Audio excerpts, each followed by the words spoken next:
Capítulo 31. O pecado de Nadab e Abiú.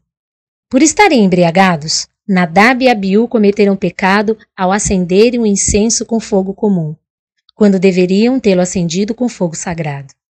Não havia desculpa por eles serem preeminentes em Israel e nem por Deus tê-los honrado a verem sua glória no monte.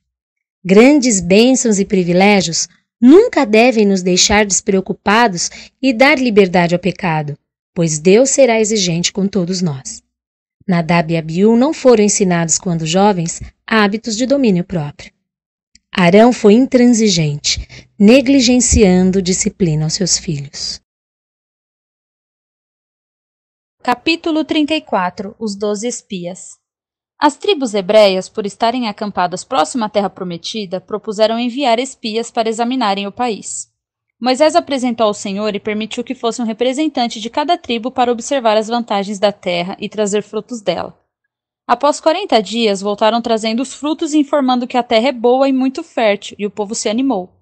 Porém, com exceção de 2 espias, exageraram dificuldades e perigos. Israel temeu e lamentou.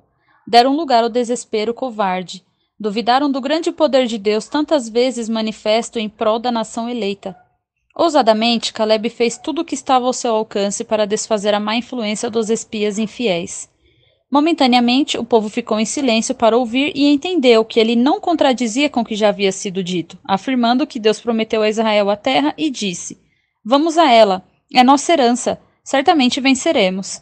Mas 10 dos espias não concordaram com Caleb e Josué, insistindo ser impossível vencê-los e, juntamente com suas tribos, entregaram o coração à incredulidade, colocando-se sob o domínio de Satanás. Pediram que elegessem um capitão e voltassem ao Egito, assim acusando a Moisés e ao próprio Deus de os enganar, prometendo uma terra que era incapaz de ser possuída. Deus ordenou ao povo que voltasse para o deserto e ficassem por mais 20 anos ou mais, pois viu que eram rebeldes. Mesmo Moisés intercedendo por eles, o Senhor não voltou sua palavra. Mas o povo desobedeceu a ordem de voltar e resolveram atacar a terra prometida. Sem a proteção de Deus, foram em frente e os cananeus sabiam que Israel era protegido e resolveu reforçar seu exército. Sem a proteção divina, Israel foi derrotado e o povo clamou ao Senhor, que não os ouviu. Assim voltaram derrotados ao deserto. Capítulo 35. A rebelião de Coré.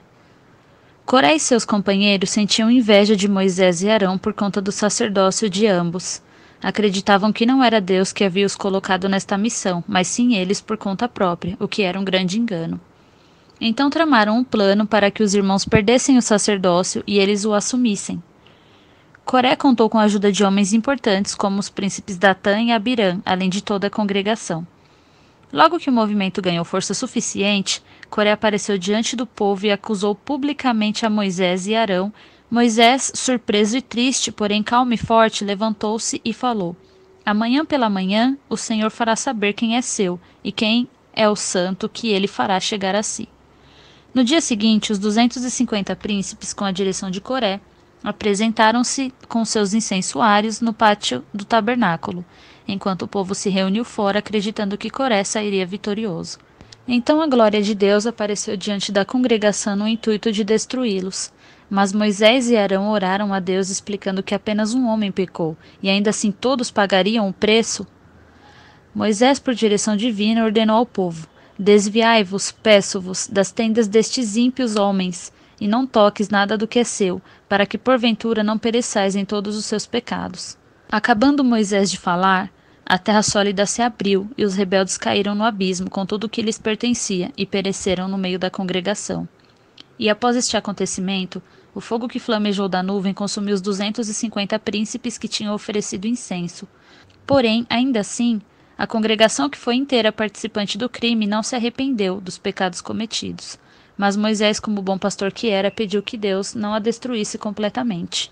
Arão correu para o meio da congregação com o incensário para olhar por eles. Enquanto subia o fumo do incenso, as orações de Moisés no tabernáculo ascendiam a Deus, e a praga deteve-se, mas não antes que 14.000 israelenses morressem.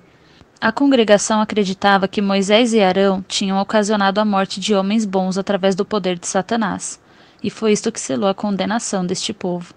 Haviam cometido o pecado contra o Espírito Santo por conta da dureza do coração humano contra a influência da graça divina. E em Mateus 12:32 diz: Se qualquer disser uma palavra contra o Filho do Homem, este será perdoado, mas se alguém disser contra o Espírito Santo, não lhe será perdoado.